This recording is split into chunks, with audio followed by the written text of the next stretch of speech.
राधिका पहली बार ब्याह कर अपनी ससुराल पहुंची। भाभी क्या देख रही हो, अंदर आओ, गृह प्रवेश हो चुका है।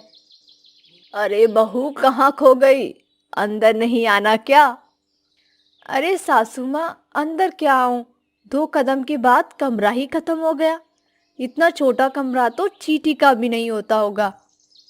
राधिका, तुम भी किसी धन्नो सेठ की बेटी नहीं हो। तुम भी गरीब परिवार की लड़की हो। हाँ, मैं मानता हूँ हमारा घर छोटा है, लेकिन मैं मेहनत कर रहा हूँ। धीरे धीरे हो जाएगा।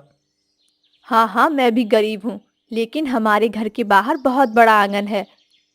गांव और शहर में अंतर होता है राधिका।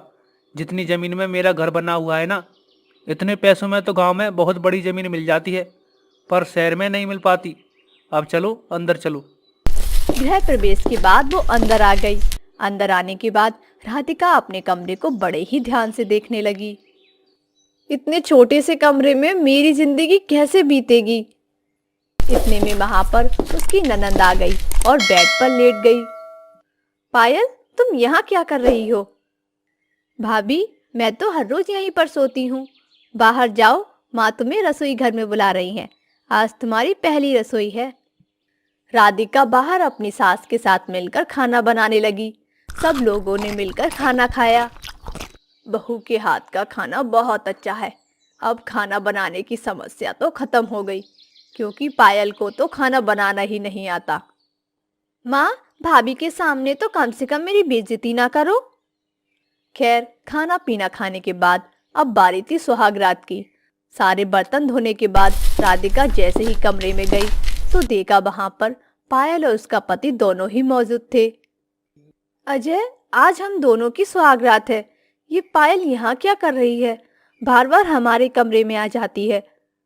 जब तुम्हें पता है हमारे घर में बस एक ही कमरा है, तो क्यों ऐसे बार बार सवाल पूछती हो? माँ तो बाहर खटिया डालकर सो जाएंगी, लेकिन पायल हमारे साथ ही सोएगी। तुम पागल हो गए हो क्या? आज तो हमारी सुहागरात है। तुम्हारी बहन यहाँ रहेगी तो सुहागरात कैसे होगी?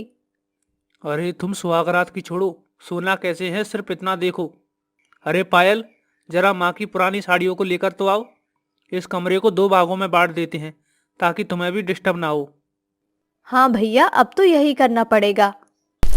पायल अपनी माँ की कुछ पुरानी साड़ियाँ लेकर आई। उन साड़ियों को अजय ने कमरे के बीचों बीच पर्दे की तरह टांग दिया, जिससे वो कमरा 2 भागों में डिवाइड हो गया। अब एक तरफ पायल लेट गई और दूसरी तरफ राधिका और अजय। देखो राधिका, जल्दी जल्दी में मैंने शादी तो कर ली, लेकिन अभी सुहागरात नहीं बना पाएंगे। अरे, जब कमरा ही नहीं था तो शादी करने की क्या जरूरत थी? तुम्हारे ही पिताजी पीछे पड़े थे कि जल्दी शादी कर लो, जल्दी शादी कर लो, तो मैंने कर ली। अरे, आप लोग धीरे धीरे बोलोगे, आवाज यहाँ तक आ रही है। मुझे तो नींद ही नहीं आएगी ऐसे तो। तुम्हारी बहन कुछ ज्यादा ही नहीं बोलती? तो आपने कौन सा मौन व्रत धारण कर रखा है भाभी? आप भी तो बकर बकर बोलती ही जा रही हो। अरे यार, अब तुम दोनों लड़ना बंद करोगी?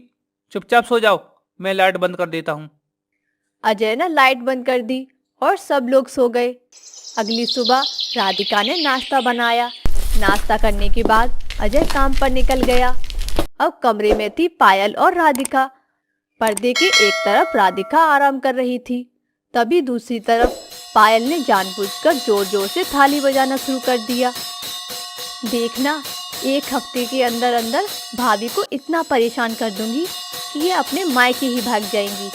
फिर मैं आजाद होकर अपने पूरे कमरे में रह पाऊंगी। पायल, तुम ये क्या कर रही हो? इतनी जोर जोर से थाली क्यों बजा रही हो? मेरे तो कान ही फटे जा रहे हैं। मैं अपनी बॉडी को हीलिंग कर रही हूँ। ये तरीका मैंने नया खोजा है अभी अभी।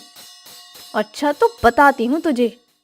राधिका जोर जोर से मोबाइल पर गाने बजाने लगी और डांस करने लगी, लेकिन पायल की थाली की आवाज अभी भी उसे तेज आ रही थी, इसीलिए उसको कोई तकलीफ नहीं हुई। हाँ, मेरे भाई ने मुझे दहेज में स्पीकर दिया था। अब राधिका जोर जोर से स्पीकर में गाने बजाने लगी, जिससे पायल के कान फटने लगे और उसने थाली बजाना बंद कर दिया। भाभी, स्पीकर बंद करो, मेरे कान फटे जा रहे हैं। मैं भी थाली बजाना बंद कर देती हूँ। अब आई ना लाइन पे। खैर दोपहर में खाना खाने का वक्त था। राधिका ने खाना बनाया और सब एक साथ बैठकर खाना खाने लगे। तभी सासू माँ, मैं अपने कमरे में जा रही हूँ शांति से खाना खाने। ठीक है बहू। राधिका अपने कमरे में जाकर शांति से खाना खाने लगी। तभी पायल भी वहां आ गई और पर्दे की दूसरी तरफ वो भी खाना खाने लगी। तभी उसने जानबूझकर एक जग भर के पानी जमीन पर पलट दिया, जिससे पूरा पानी राधिका की तरफ चला गया। ये क्या बदतमीजी कर रही हो पायल? मेरे पूरे कपड़े गीले हो गए, पूरा पानी भर गया है मेरी तरफ। अरे भाभी, धोखे से हाथ लग गया, उसमें मेरी क्या गलती? पानी ही तो गिरा है, कोई ज्वालामुखी तो नहीं है। तो ऐसे दोनों ननंद भाभी हर वक्त आपस में लड़ती रहती थी। पायल अपनी भाभी को जानबूझकर परेशान करती थी ताकि वो मायके भाग जाए, पर राधिका ऐसा नहीं करती थी। राधिका की सास इन सब से बहुत परेशान थी। फिर एक दिन जब दोनों अपने कमरे में लड़ रही थी, तब अरे तुम दोनों आपस में कुत्तों की तरह क्यों लड़ती रहती हो? पूरा मोहल्ला परेशान है, बाहर तक आवाज जाती है। अरे मेरी आवाज सुनाई दे रही है या नहीं? बंद करो लड़ना, मैं ही चली जाती हूँ यहाँ से। उसकी सास वहां से मोहल्ले में किसी के घर चली गई। इधर दोनों ननंद भाभी एक दूसरे के बाल नोचने लगी। भाभी, आज मैं तुम्हारे बाल नोचकर मैं तुम्हें गंजी बना दूंगी। और मैं तुम्हें कहां कहां से गंजा बनाऊंगी तुम्हें अंदाजा भी नहीं है। छोड़ो मेरे बाल। भाभी छोड़ मेरे बाल, चुड़ैल कहीं की, छोड़ मेरे बाल। तभी पायल ने इतनी जोर से धक्का मारा जिससे राधिका गिरकर वहीं बेहोश हो गई। अब पायल की हालत खराब हो गई। वो जल्दी से पानी लाई और उसके चेहरे पर डालने लगी, लेकिन उसे तो होश ही नहीं आ रहा था। भाभी आंखें खोलो, हे भगवान, भाभी को पता नहीं क्या हो गया, इन्हें तो होश ही नहीं आ रहा।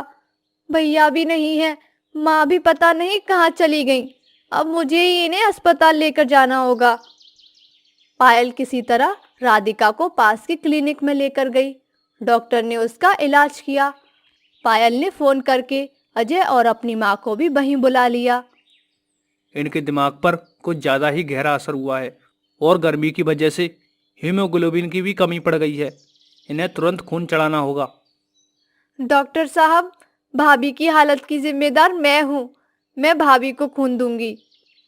डॉक्टर ने पायल का खून राधिका के चढ़ाया। 2 दिन बाद वो ठीक हो गई और ठीक होने के बाद सब उसको घर लेकर आ गए। भाभी, आज के बाद मैं आपसे कभी नहीं लड़ूंगी और ये बीच का पर्दा भी हटा दो। चलो, अब कम से कम एक घटना की वजह से तू सुधर तो गई। अरे कोई बात नहीं सासू माँ, ये तो मेरी छोटी बहन जैसी है। मैंने तो इसकी बात का कभी बुरा माना ही नहीं। जैसे मैं अपनी छोटी बहन से लड़ती थी, वैसे ही इससे भी लड़ लेती थी। चलो, अब इसी बात पे मैं एक खुशखबरी तुम्हें देता हूँ। मेरा लोन पास हो चुका है। कल से ही मैं मकान बनाना शुरू करूँगा। कुछ ही महीनों के बाद अजय ने अपना अच्छा सा घर बनवा लिया, जिसमें 3 कमरे थे। घर बनने के बाद पहली बार उनकी सुहागरात हुई और सब लोग खुशी खुशी रहने लगे। विक्रम, तूने गांव की गबाल लड़की से शादी तो कर ली, पर इसे कुछ आता भी है? सासू माँ, मुझे सब कुछ बनाना आता है, दाल चावल सब्जी रोटी पनीर सब कुछ। तुम जैसी गंवार औरतों को और आता ही क्या है? इन गांव की लड़कियों को दाल चावल सब्जी बनाने के अलावा कुछ भी नहीं आता। भाभी जी, आप उसे बार बार गवार बोलना बंद कीजिए। आप क्या बनवाना चाहती हैं उससे? इसे कुछ ऐसा बनाने को बोलती हूँ ना ताकि ये बना ही ना पाए और सबके सामने इसकी बेइज्जती हो जाए। इसे शहर की चीजें तो बनानी आती नहीं होंगी। अच्छा ममता, ऐसा करो, तुम सबके लिए मैक्रोनी बना दो। भाभी, ममता गांव की रहने वाली है, उसने तो मैक्रोनी देखी भी नहीं होगी आज तक। चिंता मत कीजिए, मैं अभी आप लोगों को मैक्रोनी बनाकर खिलाती हूँ। ममता तुरंत किचन में गई। मुझे मैक्रोनी बनानी तो ठीक ढंग से नहीं आती। ऐसा करती हूँ, पहले मैक्रोनी उबाल लेती हूँ, फिर उसमें शिमला मिर्च, थोड़ी सी गाजर, जलजीरा और हरा धनिया, हरे मटर, हरी मिर्च और थोड़ी सी लाल मिर्च पाउडर और थोड़ी सी काली मिर्च, ये सब डाल देती हूँ। उसके बाद पत्ता गोभी और मूली ऊपर से डालकर सजा दूंगी। बाकी तो ऊपर वाला ही मालिक है। देखती हूँ इन लोगों को पसंद आता है या नहीं। थोड़ी देर में ममता रंग बिरंगी खुशबूदार मैक्रोनी बनाकर ले आती है। बाहर उसकी सास, जेठ, जेठानी और पति सब मौजूद थे। अरे वाह, मैक्रोनी की ऐसी महक तो मैंने आज तक महसूस नहीं की। भैया पहले आप लोग खाकर बताइए कैसी बनी है। उन लोगों को मैक्रोनी इतनी पसंद आई कि 2 मिनट के अंदर वो लोग सब चट कर गए। क्या बात है ममता, ऐसी मैक्रोनी तो मैंने आज तक कभी नहीं देखी। बस बस ज्यादा तारीफ मत करो, वरना ये तुम्हारे सर पर चढ़कर ना तांडव करने लगेगी। खैर, खाना पीना खाकर सब लोग सो गए। अगले दिन दोनों भाई काम पर चले गए। शाम को जब दोनों भाई घर पर आए तो विक्रम के सर पर पट्टी चढ़ी थी और हाथों में प्लास्टर था। घर वाले ये देखकर हैरान हो गए। हे भगवान, ये क्या हो गया मेरे बेटे को? हाँ विक्रम जी, क्या हो गया आपको? इतनी चोट कैसे लग गई? अरे ममता, अचानक फैक्ट्री में एक घटना हो गई जिसकी वजह से विक्रम की ये हालत हो गई। अब विक्रम 2-4 महीनों तक काम पर नहीं जा पाएगा क्योंकि उसका एक हाथ फ्रैक्चर हो गया है। अब विक्रम दिन रात अपने कमरे में ही पड़ा रहता। ममता उसकी खूब सेवा करती थी। फिर एक रोज, देवरानी जी, दिन भर विक्रम के पास ही बैठी रहती हो। बाथरूम में कपड़े पड़े हैं, धो जाकर। उसके बाद बर्तन भी साफ करने हैं, फिर पूरे घर की साफ सफाई भी करनी है। ठीक है भाभी। अब उसकी जेठानी सारा काम उससे ही करवाने लगी और वो बैठकर आराम फरमाया करती थी। फिर एक रात उसने अपने पति से कहा, सुनो, पिछले 1 महीने से देवर जी कोई काम नहीं कर रहे हैं। ये दोनों मुफ्त की रोटियां तोड़ रहे हैं। हम लोग अंबानी के खानदान के तो है नहीं कि सारा खर्चा आप अकेले ही उठाएं। हाँ, मुझे भी लगता है तुम सही कह रही हो। ये सब दूर खड़ी ममता ने सुन लिया। उसकी आंखों से आंसू छलक पड़े। इसका मतलब मैं और विक्रम जी इस घर पर बोझ बन चुके हैं। अगले दिन उसके जेठ और जेठानी ने इस बारे में अपनी माँ से बात की। तुम लोग सही कह रहे हो। अगर विक्रम की शादी नहीं होती तो कोई बात नहीं थी, पर उसकी वजह से तुझे ममता का भी सारा खर्चा झेलना पड़ रहा है। दिन में 3-3 बार खाना तो ठूसती है। ऐसा करो, बंटवारा कर ही लो तुम लोग। उसी दिन ममता की सास ने उस घर का बंटवारा कर दिया। ममता, मुझे नहीं पता था कि माँ मेरे साथ इस हालात में ऐसा बर्ताव करेंगी। चिंता मत कीजिए, एक दिन सब कुछ ठीक हो जाएगा। मैं बाजार जाकर आपके लिए दवाई लेकर आती हूँ। दवाइयाँ खत्म हो गई हैं। शाम को ममता दवाई लेने मार्केट गई तो देखा एक ठेले पर पूरे मोहल्ले के लोग मैक्रोनी खा रहे थे। ये सारे लोग तो हमारे ही मोहल्ले के हैं। इस मैक्रोनी के ठेले पर इतनी भीड़ क्यों है? विक्रम से पूछना पड़ेगा। खैर, मेडिकल स्टोर से दवाई लेकर ममता घर वापस आ गई और विक्रम से उस मैक्रोनी वाले के बारे में बात की। ममता, इस पूरे इलाके में सिर्फ वो ही एक मैक्रोनी वाला है, इसलिए सब उसके पास ही मैक्रोनी खाने जाते हैं। आजकल के शहर के लड़की लड़कियां, आदमी, औरतें, सबको मैक्रोनी बहुत पसंद है। तो क्यों ना मैं भी अपने घर के बाहर मैक्रोनी बेचना शुरू कर दूं? जब आप लोगों को मेरी मैक्रोनी का स्वाद इतना अच्छा लगा था, तो मोहल्ले वालों को कितना अच्छा लगेगा। ममता, बात तो सही है, लेकिन मैं तुमसे कैसे काम करवा सकता हूँ? अरे, एक पत्नी ही अपने पति का सहारा तो होती है। मुझे ये करने दीजिए, क्योंकि पैसे धीरे धीरे खत्म हो रहे हैं। उसी रात ममता मैक्रोनी बनाने का सामान लेकर आई। सुबह जल्दी उठकर उसने रंग बिरंगी स्वादिष्ट मैक्रोनी बनाई और घर के बाहर ही बेचने लगी। धीरे धीरे ग्राहक आना शुरू हो गए। अरे वाह बहुरिया, हम तो मैक्रोनी खाने बाजार जा रहे थे, लेकिन तुम्हारी मैक्रोनी की महक ने हम लोगों को खींच लिया। जल्दी से खिला दो, अब और नहीं रहा जाता। हाँ हाँ चाचा, जरूर। ममता ने उन सबको मैक्रोनी खिलाई। जितने भी लोग वहां से गुजर रहे थे, सब ऑटोमेटिक उसकी दुकान की तरफ खींचे चले आ रहे थे। अरे वाह बहुरिया, तुम्हारी मैक्रोनी की स्वाद तो उस ठेले वाले से भी कई गुना ज्यादा है। अच्छा, अब हम लोग सिर्फ तुम्हारी दुकान से ही मैक्रोनी खाया करेंगे। तो इस तरह ममता की दुकान पहले ही दिन चल पड़ी। कुछ ही महीनों में उसने ढेर सारे पैसे कमा लिए। 3 महीने बाद विक्रम पूरी तरह ठीक हो गया। ममता, तुमसे शादी करने का फैसला मेरी जिंदगी का सबसे अच्छा फैसला था। तुमने तो 3 महीने में ही सफलता प्राप्त कर ली। अब आपको कहीं काम करने की जरूरत नहीं। अब ये दुकान हम दोनों मिलकर चलाएंगे। विक्रम और ममता अपनी मैक्रोनी की दुकान चलाने लगे। उनका धंधा इतना अच्छा चला कि मोहल्ले में उन्होंने एक रेस्टोरेंट भी खोल लिया। अब एक रोज उनके रेस्टोरेंट में उनके भैया, भाभी और माँ आए। बहू, विक्रम, हमें माफ कर देना, हमने तुम लोगों के साथ बहुत गलत किया। हाँ विक्रम, मुझे ऐसा नहीं करना चाहिए था। अरे, हमें तो आप लोगों का धन्यवाद अदा करना चाहिए। अगर आप लोग बंटवारा नहीं करते तो हम लोग इतना बड़ा बिजनेस खड़ा नहीं कर पाते। हम दोनों आपसे कभी नाराज नहीं थे। इस देश में हर दिन लाखों घरों में बंटवारे होते हैं, हमारे घर में भी हो गया तो उसमें कौन सी बड़ी बात है। खैर, उस दिन परिवार के बीच सारे गिले शिकवे दूर हो गए और सब लोग मिलजुल कर खुशी खुशी रहने लगे। अनीता की अभी नई नई शादी हुई थी। अनीता रात के करीब 2 बजे ही अपने शॉर्ट ड्रेस और स्कर्ट में उठकर रसोई में जाती है। आधी रात को किसी को बिना पता चले खाना बनाकर खाने का तो मजा ही कुछ अलग है। पर मैं क्या बनाऊं? हाँ, ब्रेड पकौड़ा बना लेती हूँ, फिर मैं बाकी के काम भी निपटा देती हूँ। फिर इतना कहकर अनीता ने अपने लिए नाश्ता बनाया और फिर बाकी के काम निपटाकर सोने चली गई। लेकिन जब अनीता वापस अपने कमरे में सोने गई तब दीपक की आंखें खुल गईं। अरे अनीता, तुम इतनी आधी रात को कहाँ से आ रही हो? तुम सोई नहीं क्या अभी? वो दीपक, मुझे सोते सोते भूख लग रही थी तो मैं रसोई में कुछ बनाकर खाने गई थी। वैसे मुझे रात की रसोई बहुत पसंद है और इतनी गर्मी है तो मुझे रात को खाना बनाना ही अच्छा लगता है। इस समय मौसम भी ठंडा रहता है, वरना तो दिन के समय रसोई में आग उबलती है। अच्छा चलो अब सो जाओ, सुबह जल्दी भी उठना है।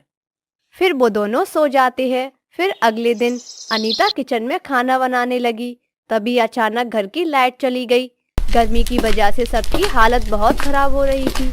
उसके सास ससुर और पति सभी लोग बाहर हॉल में आ गए और वहीं दूसरी तरफ अनीता की किचन में खड़े खड़े हालत खराब हो रही थी। इतनी भारी भरकम साड़ी पहनने की तो मेरी आदत ही नहीं। अगर मैं कपड़े पहने रही तो मैं तो बेहोशी हो जाऊंगी। ऐसा करती हूँ, कपड़े उतार देती हूँ, फिर खाना बनाती हूँ। अनीता ने अपनी साड़ी उतार दी और नीचे उसने पहले से ही एक छोटा सा स्कर्ट और टॉप पहने रखी थी। तब हॉल में बैठे उसके सास ससुर यह देखकर दंग रह गए और उसकी सास आकर गुस्से में कहती है, बहू, कहीं तू पागल तो नहीं हो गई? और पहली बात तो ये कि तेरी अभी नई नई शादी हुई है और तू हम सबके सामने ये छोटे छोटे कपड़े पहनकर खाना बना रही है। शर्म बरम है कि नहीं तुझे? अरे माँ जी, अब मैं क्या करूं? मैं अपने मायके में तो शॉर्ट ड्रेस में ही रहती थी। वैसे भी इतनी गर्मी हो रही है और लाइट भी चली गई।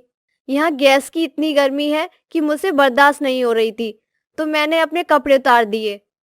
अब तुम सब खड़े खड़े अपनी बेशरम बहू को क्या देख रहे हो? जाओ अपने कमरे में। ठीक है माँ, चलो पिताजी। फिर सब अपने अपने कमरे में चले गए और दीपक भी घर से बाहर निकल गया। और अब अनीता ने अपने शॉर्ट कपड़ों में ही सारा खाना बनाया और टेबल पर लगा दिया। अरे बेशरम, अब तो कपड़े पहन ले, अब तो खाना भी बन गया। ठीक है माँ जी। अनीता साड़ी पहनकर बाहर आ गई। तब सबने खाना खाया और आराम करने लगे। फिर अगले दिन मालती के मोहल्ले वाली औरतें उसके घर आईं। अरे मालती, वो मुझे थोड़ी सी चीनी तो दे दे, मेरे घर पर खत्म हो गई है। हाँ हाँ लाओ, मैं अभी लाती हूँ। वैसे मालती, तेरी नई बहू नहीं दिख रही। कहाँ है तेरी नई बहू? जरा हम भी तो देख लें, कितनी सुंदर बहू लाई है तू। मालती डरते हुए अनीता को आवाज लगाकर बुलाती है, लेकिन तब अनीता अपने कमरे में भी शॉर्ट ड्रेस में ही थी। बहू, अरे ओ छोटी बहू, जरा बाहर तो आना। जी माँ जी, अभी आई। अरे रे रे रे, छी छी छी, मालती ये कैसी बहू है तेरी? इतने छोटे कपड़ों में ही घर में घूम रही है। तू कुछ कहती नहीं है क्या इसे? ये कैसी बहू लाई है तू मालती? अरे मालती, अब तू ही अपनी बहू को समझा कर रख। तू ही सभी की बहुओं की चुगली करती थी, इसने तो तेरी नाक ही कटवा दी। बड़ी बेशरम बहू है ये तो। आंटी जी, ये लो चीनी, और आप अपने घर पर ध्यान रखो, ना कि किसी और के घर में। फिर वो सब वहां से चली जाती हैं। तब देखा बहू, आज तेरी वजह से मुझे कितना कुछ सुनना पड़ा। मैं चाहकर भी उनको जवाब न दे सकी, वरना अब तक तो मैं इनका मुंह तोड़ देती। अरे माँ जी, आप इन लोगों की बातों पर ध्यान मत दीजिए, इनको तो बस बहाना चाहिए होता है। चुप कर, वो जो भी कह रही थी सब सही कह रही थी। पता नहीं कहाँ से इतनी बेशरम बहू मिल गई हमें तो। हमारे तो नसीब ही फूट गए हैं। अपनी सास के मुंह से इतना सब सुनकर अनीता को मन ही मन बहुत बुरा लगा, लेकिन वो कुछ नहीं बोली और उसने अगले दिन बीमार होने का नाटक किया और किचन में कुछ नहीं बनाया, जिससे दीपक भी बिना कुछ खाए ही ऑफिस चला गया और उसके ससुर ने भी चाय पीकर ही काम चला लिया। लेकिन दोपहर के समय जब खाना बनाने का समय आया तो अनीता की सास रसोई में गई और खाना बनाने लगी। तब उसे भी गर्मी लगने लगी और वो बेहोश होकर गिर गई। तब डॉक्टर आए और उसका इलाज किया। देखिए, ये गर्मी की वजह से बेहोश हो गई हैं, इसलिए आप एसी लगवा लीजिए। किसी किसी पर गर्मी बर्दाश्त नहीं होती, और वैसे भी इतनी भारी भरकम साड़ी में तो कोई भी बेहोश हो जाएगा। फिर इतना कहकर डॉक्टर ने दवाई दी और वो चले गए। तब अनीता की सास को समझ आया कि उसकी बहू कम कपड़ों में क्यों खाना बनाती थी।